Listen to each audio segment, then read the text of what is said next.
인간은 혼자 살도록 지음받은 존재가 아닙니다. 더불어 살도록. 나 혼자 산다는 프로그램이 아주 장수 프로그램으로 5년 동안 많은 사람들에게 지지를 받습니다. 또 한 프로가 있는데 자연인이라는 그 프로에서도 혼자 산속에 들어가서 집을 짓고 혼자 사는 삶의 일상을 보여줍니다. 자유롭게 사는 그런 단면의 즐거움도 있겠지요. 늦잠을 자든 아침 일찍 일어나든 어떤 옷을 입든 어떤 음식을 먹든 아무도 간섭하지 않습니다. 아주 자유로운 일상이죠.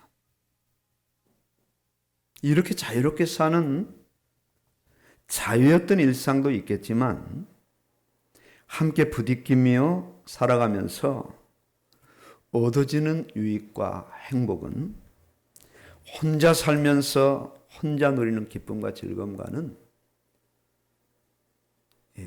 비교할 수가 없습니다.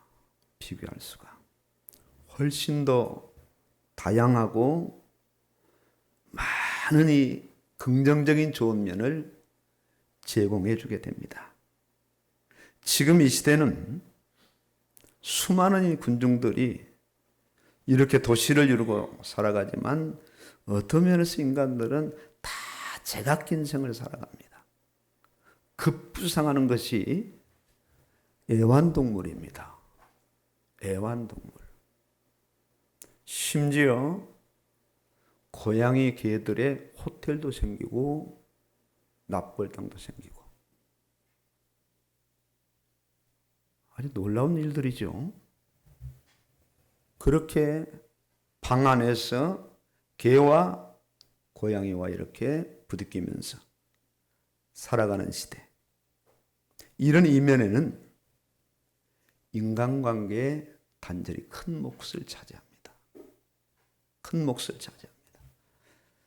인간관계가 단절되고 분리되는 큰 이유가 무엇일까요? 여기에 있어 세상은 그 어떤 사람도 어떤 학자도 분명한 답을 제시하지 못합니다. 시대가 그러려니 인간성이 그러려니 그 정도일 뿐이죠. 답을 찾지 못하고 명쾌한 답을 제시하지 못해요. 예수님은 오늘 요한복음 15장에서 포도나무와 가지의 비유를 통해서 말씀하십니다. 나는 참 포도나무요 내 아버지는 농부라. 이어서 말씀하시죠. 나는 포도나무요 너희는 가지라. 너희는 가지라. 그가 내 안에 내가 그 안에 거하면 사람이 열매를 많이 맺나니 너희가 나를 떠나서는 아무것도 할 수 없음이라. 이렇게 말씀하시면서 이어서 오늘 본문에 너희가 내 안에 거하고 내 말이 너희 안에 거하면 무엇이든지 원하는 대로 구하라. 그리하면 이루리라. 아예 100% 응답되어지는 역사가 일어날 것이다. 내가 네 안에 거할 것이고 내 말이 너희 안에 거할 것이니 너 홀로 살지 말고 나와 함께 살자는 예수님의 말씀입니다. 분리되지 말고 뛰쳐나가지 말고요. 이 땅에 태어나서 예수님 없이 살아왔던 자들로서는 생소하게 느껴져요. 생소하게. 결정적인 순간에는 인간은 늘 홀로 되잖아요. 이렇게 인생을 살았던 자들로서는 오늘 본문 말씀이 그냥 읽을 수는 있지만 그냥 들을 수는 있지만 이 말씀대로 살아가기는 그렇게 쉽지 않은 말씀이에요. 자신과 가치관이 맞고 자신과 정서가 맞는 사람끼리 오손도손 살아왔던 자들로서는 그 안에 예수님을 모시고 예수님과 함께 살아감이 불편할 수도 있습니다. 때로는 거추장스러울 때도 있겠죠. 그뿐만 아니라 자기 말만 하던 그 사람이 예수님의 말씀을 자기 안에 받아들이고 담아두고 그 말씀대로 살아간다? 쉽지 않지요. 아주 부담이 되고요. 힘겹기도 한 말씀이에요. 원래 인간은 홀로 사는 존재가 아니었습니다. 첫사람 아담도 창세기 2장 18절에 여호와 하나님이 이르시되 사람이 혼자 사는 것이 좋지 아니하니 내가 그를 위하여 배필을 지으리라 하시니라. 자, 깨워가지고 다른 자리를 이동, 그 자리 아주 안 좋은 자리예요. 수면석이니까 자리를 이동시키시고.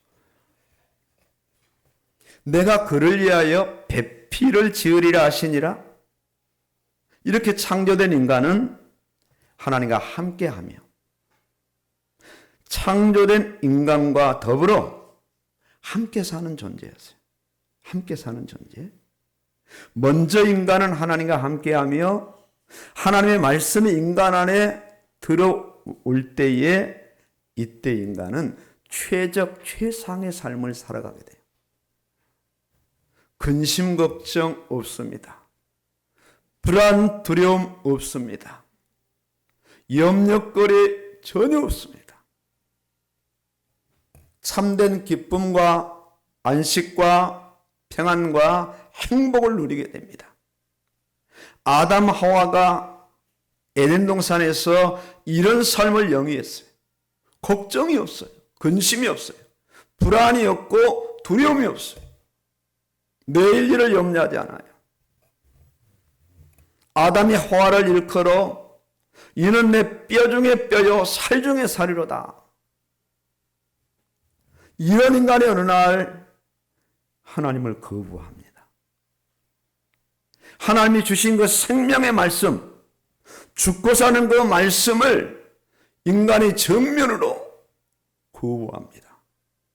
이것이 인간의 타락이에요.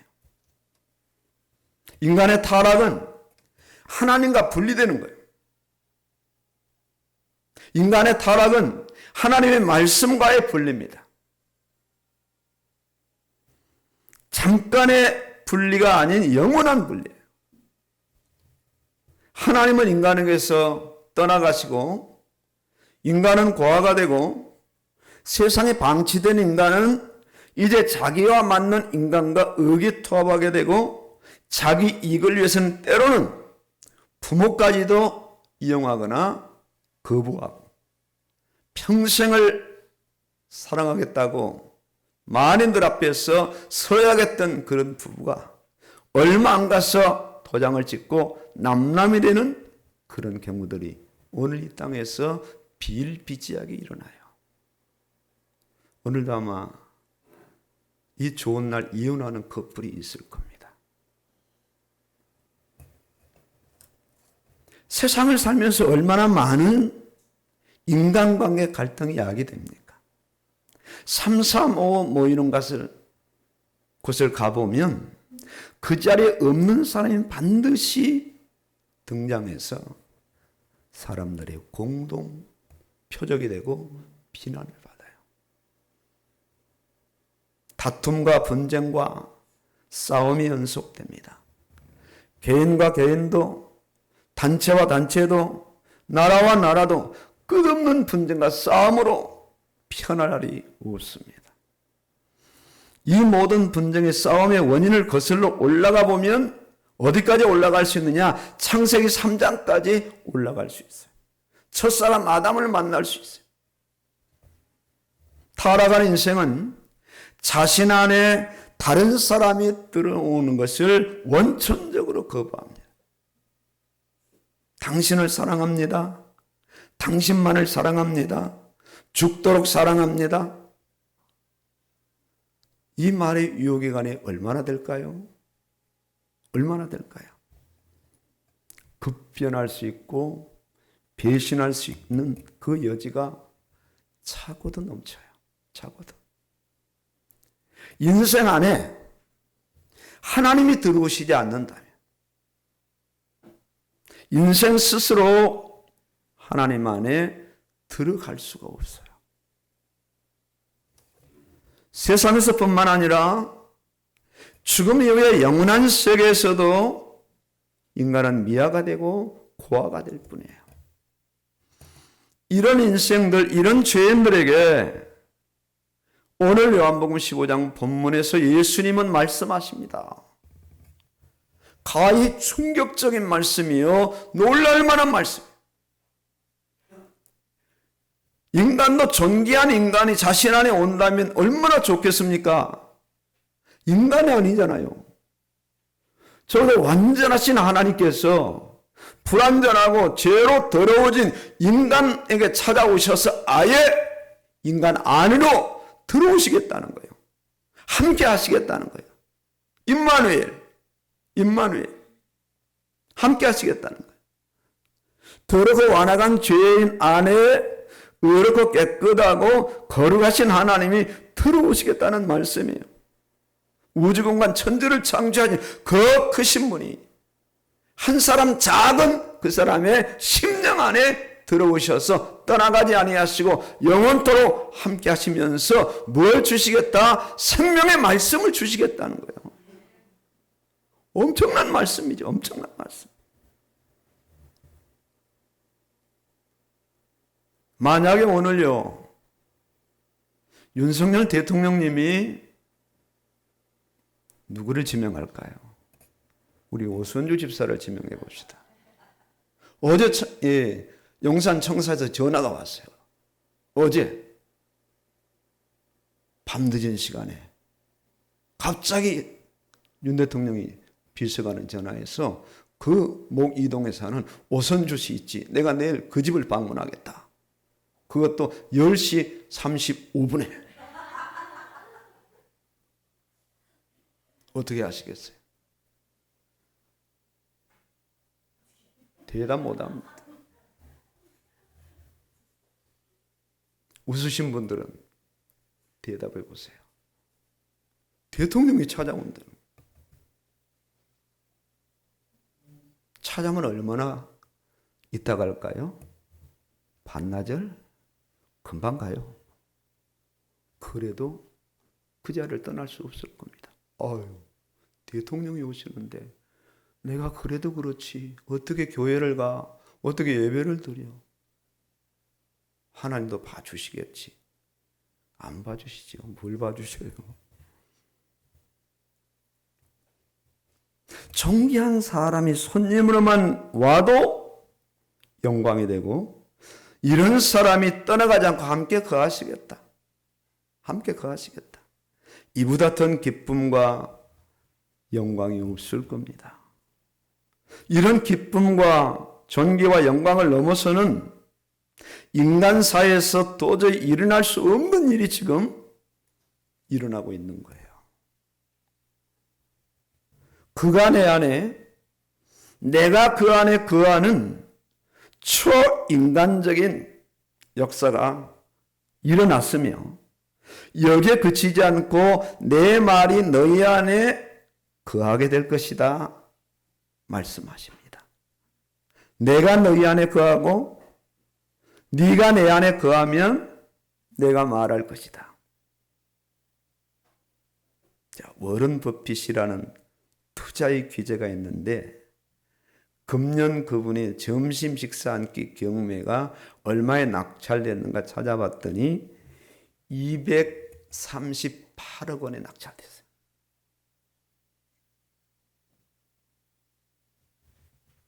왜 그럴까요? 가치 때문입니다. 그 많은 돈을 지불하고 점심 한 끼 먹으면서 그분의 노하우를 들을 만하다. 기꺼이 238억을 지불한 겁니다. 그 예수님은 돈 받지 않습니다. 주시려고 왔어요. 아무런 조건이나 대가 없이 찾아오셨고, 찾아오셔서 그냥 왔다 돌아가지 않으시고 아예 죄인 안에 거하시겠다고 하시며 거주만 하실 뿐만 아니라 이 주옥 같은 이 보물의 이 말씀을 계속 허락하시겠다. 그래서 반드시 그 말씀대로 이루어지는 열매 맺는 그런 역사를 보시겠다는 거예요. 누가요? 예수님이, 곧 하나님께서요. 하나님께서. 여기에 십자가 죽음이 전제되어 있죠. 여기에 동정녀 탄생이 전제되어 있죠. 여기에 3일 만에 부활한 부활이 전제되어 있죠. 여기에 고난의 이 십자가의 걸음걸음이 전제되어 있죠. 육신으로 들어오심이 아닌 영으로 들어오심이고, 들어오신 이유가 말씀 때문이에요. 그 말씀이 성도 안에 들어가면, 들어온 말씀대로만 하면 아예 100% 응답되는 그런 역사가 일어날 것이다. 일어날 것이다. 상상만 해도 기분 좋은 말씀입니다. 상상만 해도. 가슴 떨리는 말씀이죠. 실제 성령의 임재를 확신하며 매사에 걸음걸음 느낄 수 있다면 말로 다 표현할 수 없는 그 인생이 될 겁니다. 그 인생이 될 거예요. 이런 측면에서 하나님의 말씀은 얼마나 경이로운 말씀이요, 놀랄만한 말씀입니까? 오늘 우리 박종량 우리 선교사 목사님이 오셨어요. 우리 목사님께서는 3년 전에 코로나 발발 직전에 성경 읽기 암송 테필린을 우리에게 전달하신 분이 저기 와 계신다. 감사하죠. 감사하죠. 그들 우리에게 얼마나 많은 성경을 읽었고 암송을 했고요. 저도 로마서 1장부터 16장까지 암송을 다 했고, 지금도 계속 반복하고 있고, 성경 읽기 계속하고 있고, 대필을 선포하고. 감사한 일이죠. 감사한 일. 박종량 선교사님이 스스로 이렇게 하셨겠어요? 성령께서 임재하셔서 잠깐 차 한잔 마시는 그 시간에 저에게 전달해 주셨고, 저는 그 메시지를 듣는 순간 메시지로 들었어요. 그렇다. 그렇다. 성경을 우리가 그동안 안 읽었구나. 그렇다. 암송 젊은 시절 하다가 잠깐 하다가 끝냈지. 이제 다시 시작이다 말이에요. 그때부터 지금까지 그냥 달려온 거예요. 저도 꽤 많은 성경을 읽게 되고, 저도 우리 교회 이 중심 사역자 1년에 24도, 30도. 지금 워낙에 조금 이제 전도하자고 줄였는데, 그래도 뭐 15도, 12도. 작은 분량이 아니거든요. 누가 그렇게 하셨는가? 성령께서. 성령께서. 그래서 우리가 그 혼란하고 복잡하고 말도 많은 코로나 그 시기를 넉넉하게 예배 한번 빠지지 않고 이겨낼 수 있었단 말이에요. 감사하죠. 감사하죠. 말씀의 힘으로. 성령의 그 역사심으로.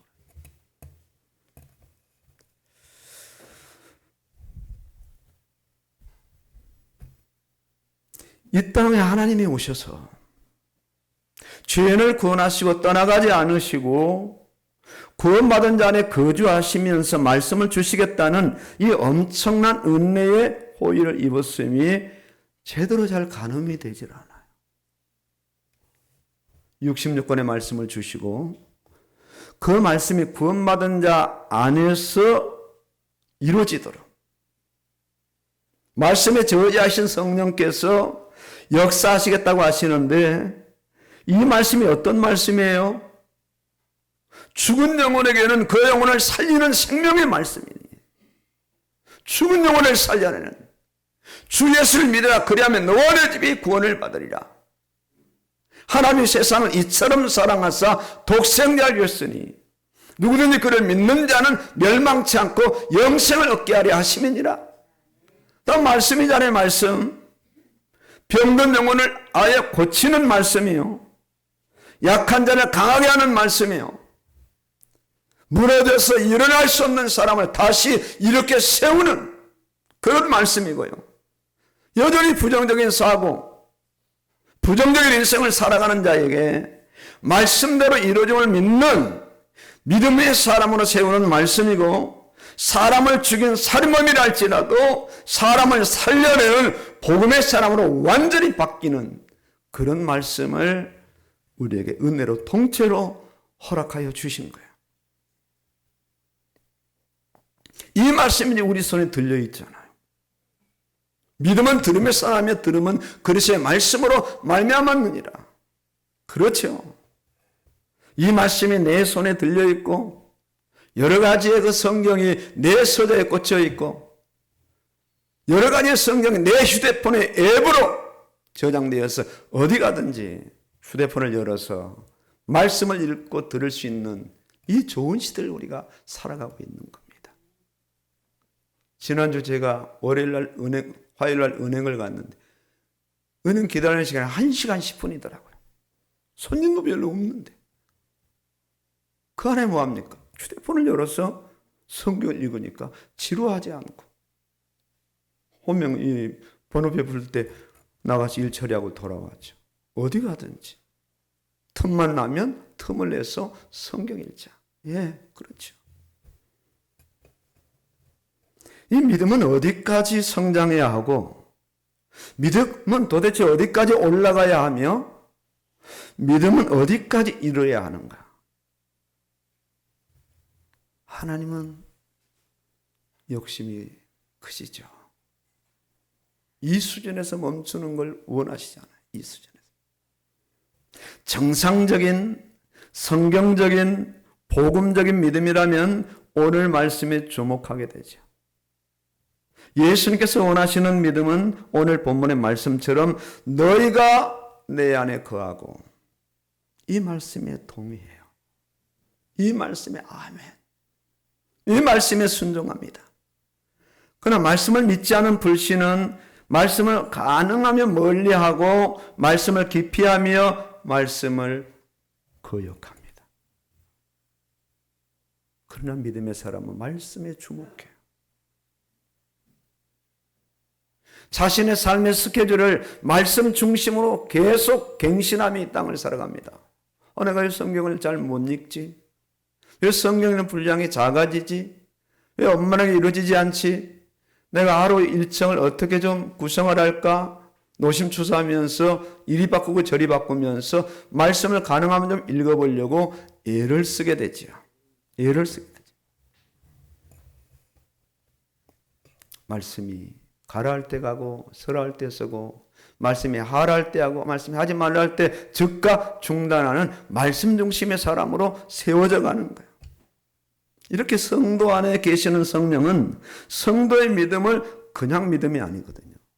믿음은 들음에서 나며 들음은 그리스도의 말씀으로 말미암았느니라. 그리스도의 말씀으로 읽고 듣지 않은 사람들이 이단이 되고 적그리스도가 되고 사교와 비슷한 천주교가 나오는 거예요. 어디서 나오나? 다 말씀에서 나왔어요. 문선명이도 박태선 씨도 여호와의 증인도 하나님의 교회도 모든 이단들이 다 어디에서 나오느냐? 그리스도의 말씀으로 듣지 않을 때 거기서 이단이 나오고 적그리스도가 나왔단 말입니다. 적그리스도가. 성령은 성도 안에 계시는 성령은 성도의 믿음을 그냥 헌신, 충성, 봉사, 전도, 선교 그냥 이렇게 끌고 가지 아니하시고 어떻게 끌고 가시는가? 그리스도의 말씀 중심으로 끌고 가셔요.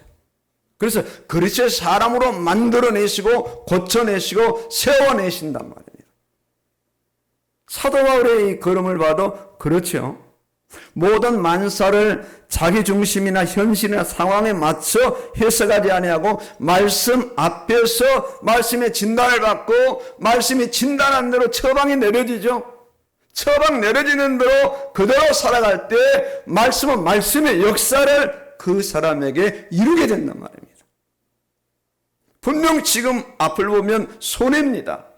비즈니스에 대단한 손해가 오고 회사가 그야말로 부도 직전에 온다 할지라도 말씀대로 나아갈 때 말씀은 성령과 결합이 되어 있기 때문에 환경을 바꾸고 사람 마음을 바꿔서 전화위복 정도가 아니라 배가가 되어지는 만큼 엄청난 역사를 말씀은 이루거든요. 이 사실을 볼 때에 믿음이 한 매듭 한 매듭 지어지면서 더 크고 강한 믿음으로 발돋움하게 되어지거든요. 이걸 봐야 되는 거예요. 이걸 보셔야 되거든요. 요즘 스포츠 경기를 보시면 특히 배구 경기를 보시면 챌린지 제도가 있어요. 근데 감독이 이제 신청을 하는 거죠. 불분명하니까. 분명히 타치아웃이 아닌 것 같은데, 분명히 나인 아웃인데, 인으로 했을 때에 챌린지 요청을 합니다. 그럼 분석관들이 화면을 띄워가지고 막 돋보기로도 보고, 뭐 여러 각도로 보면서, 아, 옷입니다. 바꾼단 말입니다. 수정을 해요. 정정을 해요. 이와 같이 성도가 판독 불가의 어려운 일을 만날 때의 믿음은 말씀의 챌린지 요청을 하게 됩니다. 말씀 앞에 서게 된단 말이에요. 하던 일을 중단하고 가던 길을 멈추고 말씀의 챌린지 요청을 하게 됩니다. 이때 말씀은 정확한 판단을, 이 말씀의 판정을 받아들이고 순종하는 것이 믿음이라. 믿음. 이때 어떻게 말씀의 판정을 받고 말씀대로 순종하는가? 이때 거하시는 성령께서 역사하셔요. 양심을 통해서, 다른 사람들을 통해서 역사하시죠. 예수님의 제자들을 보십시오. 예수님의 제자들 중 가룟 유다는 예수님을 아예 팔아먹었어요. 수제자라고 일컬었던 베드로는 예수님의 면전 앞에서 3번씩이나 부인했어요. 미리 부인하기 전에 예수님이 말씀하셨다고요. 네가 오늘 밤에 나를 다구기 전에 이렇게 부인할 거라고 말씀하셨는데 그 말씀을 듣고도 베드로는 3번씩이나 예수를 모른다고 부인했고, 도마는 자에게 믿음이 대단히 좋은 것처럼 직접 예수를 만나봐야, 손가락에 그 못자국을 만져보고 허리에 창짝을 만져봐야 자신은 예수님의 부활을 믿겠다고 혼장담을 했죠. 이렇게 팔아먹은, 배신한, 부인한, 의심한 그런 성향들이 다 우리 안에 같이 들어와 있더라. 우리는 예수님 팔아먹은 가룟 유다고, 예수님 부인한 베드로였고, 예수님을 의심했던 도마였어. 이런 성향도 우리 안에 다 있거든요. 이들이 언제 확실해졌죠? 언제 생명과 믿음으로 도마와 베드로와 이런 제자들이 바뀌어졌죠? 그들에게 성령이 임재하셨을 때. 성령이 임하시게 되면 힘들지 않는 신앙생활을 영위하게 됩니다. 성령의 임재 없이 새벽 기도를 한다. 성령의 임재 없이 10년, 20년 교회 생활을 한다. 엄청나게 힘든 겁니다. 엄청나게 힘든 거예요. 피곤은 말할 것도 없고, 교회 가자마자요, 예배 드리자마자 졸음이 쏟아지고요, 말씀이 들리지 않고요. 그러니 이 생활이 반복되면서 믿음은 형성되지 않는 거예요. 왜? 성령이 임재하지 않으시니까요.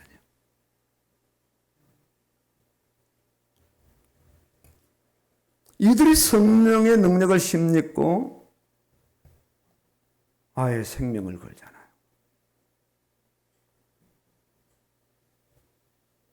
그 서슬펄은 잡히면 죽는 공에 직접 찾아가서 그 대제사장들에게 그것도 반말로 복음을 증거하는 베드로의 담대함이 되어지거든요. 놀라운 역사가 일어나요. 놀라운 역사가. 인간은 결단적으로 혼자 살아서는 안 되는 존재. 인간 대 인간으로도 함께 살아야 되고, 독불장구로 혼자 살 존재는 더군다나 아닙니다. 자, 우리 조카들이 그 마지막 입관 전에 얼굴만 내민 그 어머니의 죽음 앞에 그 얼굴에 손을 내면서 엄마 좋은 데로 가세요. 엄마 좋은 데로 가세요.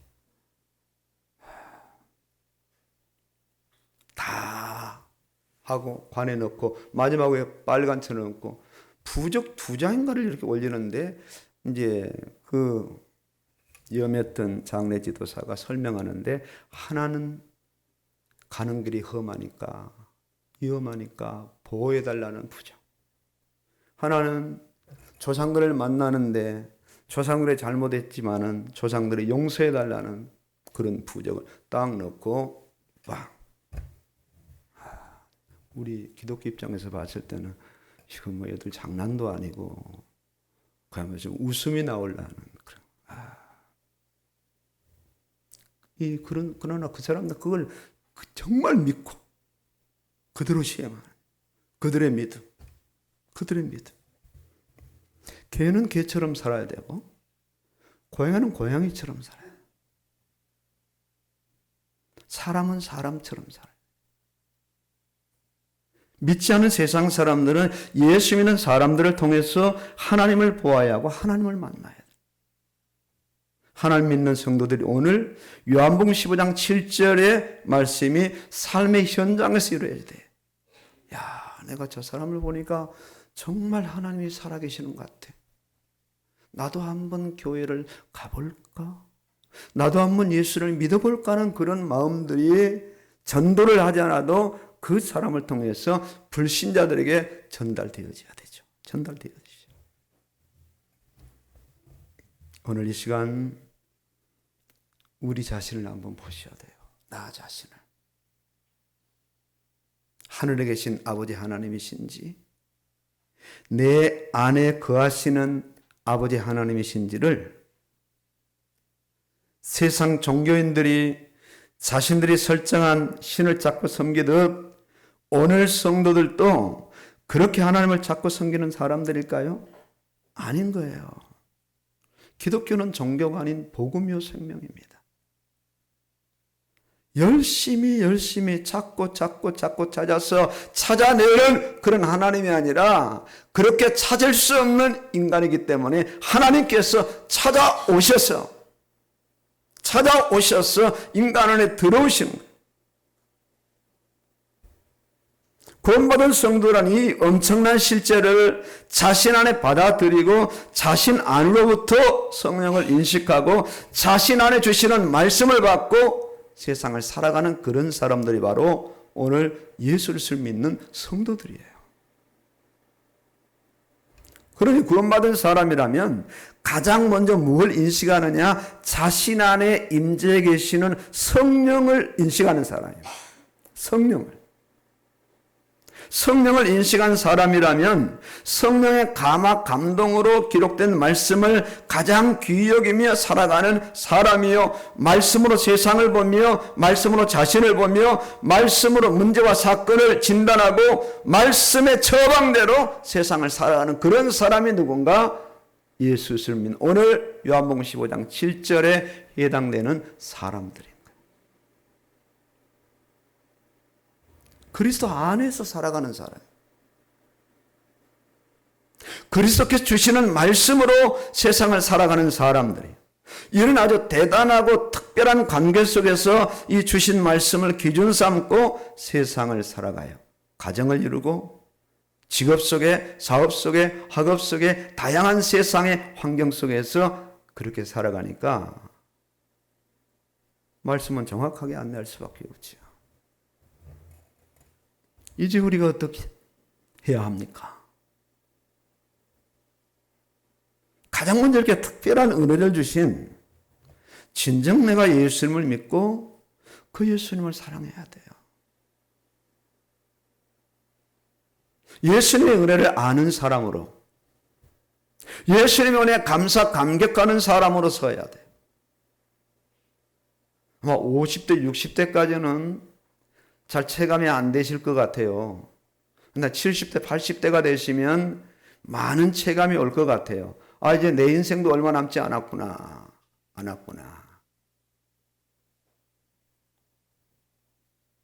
저희 매형도 99에 둘에 돌아가셨는데, 야, 아들아, 그 이삭처럼 내가 통닭이 먹고 싶으니까 통닭 하나 삶아다오 하시더래요. 그걸 국물까지 다 잘 드시고, 바로 주무시더래요. 주무시다가 가신 거예요. 저희 누님도 그냥 뭐 잔병 치료 없이 그냥 사시다가 그냥 아침에 이제 요양사가 가보니까 이미 돌아가신 거죠. 아니, 따뜻한 온기가 남아있지만 돌아가신 게 확인된 거예요. 유언도 못 남기고 돌아가셨지만 마지막 그 하루 전에 아들에게 내가 죽거든 아버지와 합장해라. 그게 마지막 유언이었다는 거예요. 인생은 어쩔 수 없어요. 건강해도 어느 날 호련히 하나님이 인간 생명의 끝을 결제하시면 그 누구도 한가하지 못하고 이 땅을 떠나가야 된다 말이에요. 지금 이 순간이, 지금 이 자리가 그런 의미에서 대단히 중요한 순간이고 대단히 중요한 자리입니다. 제가 농담으로 이 말씀을 전가하지 않는 한, 혹 농담으로 전가했다 할지라도 이 말씀이 사실이라면 오늘 우리는 이 말씀 앞에 서셔야 돼요. 말씀 앞에. 정말 나를 살리시고 이 땅에 오셔서 그 고난당하시고 죽으신 그 예수님의 은혜와 사랑에 감격하는 사람으로 서셔야 돼요. 나 같은 죄인 살리신 주 은혜 놀라와 찬양을 고백할 수밖에 없는 그런 사람. 이 엄청나고 대단한 은혜를 받고도 모른 척하고 안 받은 척한다면 정말 얼마나 배은망덕한 사람인가. 그 은혜에 감격감에 기뻐하는 사람이라면 바로 이어짐의 체험이 오는데 바로 내가 성령이 거하시는 성전이다. 바로 성령은 내 안에 계신다. 이 확신, 이 인식. 이 성령의 인식이 돼야만 말씀이 이제 연결되어지는 거예요. 말씀이 내 인생에 잘 연결이 안 되고 말씀과 좀 다른 길을 내가 계속 간다면 뭐가 문제인가? 나에게 성령이 인식되지 않는 부분이라. 그 말씀대로 살아갈 수 없죠. 말씀대로. 성령과 말씀은 분리될 수 없단 말입니다. 같이 붙어있는. 성령의 감화 감동으로 66권 말씀을 기록하고 보존하고 지금도 선포하고 말씀의 역사를 이루시거든요. 그 말씀이 성도 안에 많이 들어와야 돼요. 많이 들어오면 들어올수록 말씀의 역사는 빈약하지 않고 풍성하게 부족하지 않고 충만하게 약하지 않고 강력하게 이루어지는 거예요. 강력하게.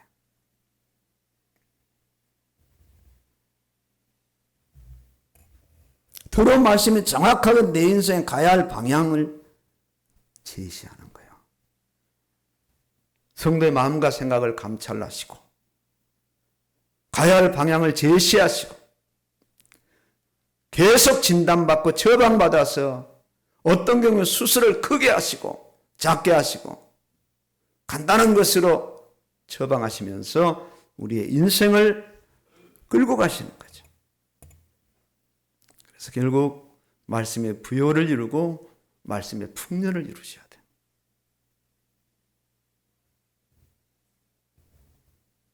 성도가 말씀의 권위와 능력 앞에 자신의 성격도 자신의 자아도 자신의 자존심도 다 내려놓게 돼요.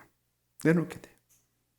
어떤 게 자신의 어떤 교만, 자랑, 업적, 성령과 말씀의 능력 앞에 그걸 내어놓는 전부 소멸될 수밖에 없는 거죠. 성경을 보시면요. 전부 자기 기념비를 세운 인간치고요. 잘된 인간이 없더라고요. 사울을 보세요. 사울을 보세요. 조금 나라가 안정되고 살만하니까 사무엘의 말을 듣지 않고 자기 기념비를 세우고 아가강을 죽이지 않고 좋은 짐승을 남기고 자기가 제사를 지내고 그런 배은망덕하고 교만한 행동을 하다가 결국 처참하게 버림받은 인생으로 세워졌다. 그러니까 살아가면 살아갈수록 성자가 말씀으로 충만하면 더 낮아지고 더 겸손하고 더 온순하고 이런 성자가 말씀의 사람으로 세워질 수밖에 없는 거예요. 이때 역사가 일어나죠. 어떤 역사? 성령의 역사, 말씀 역사. 그냥 구하는 대로 이루어져.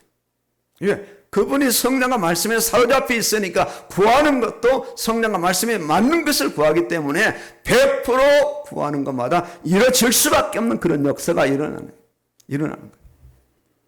이런 삶이 성도가 생활해야 될 신앙생활이며 이런 삶이 거듭될 때 세상은 놀라게 되고 전도는 이루어질 수밖에 없어요. 오늘 우리는 결단코 홀로가 아닙니다.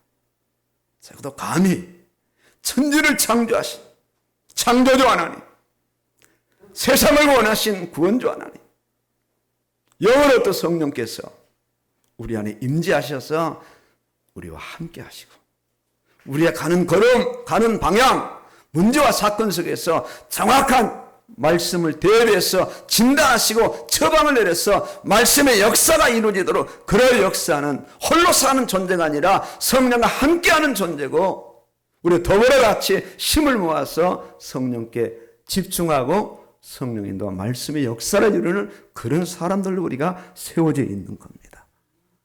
세상이 현란한 말로 살아가는 사람이 아니라 따박따박 하나님의 말씀으로 세상을 정복하고 하나님의 말씀으로 가는 곳마다 열매가 맺혀져서 그 현장을 보니까 하나님이 하신 역사와 하나님의 나라가 이루어지고 어둠의 권세가 무너지는 그런 놀라운 역사가 일어납니다. 승리하시기를 주의 이름으로 축원합니다. 아멘입니다.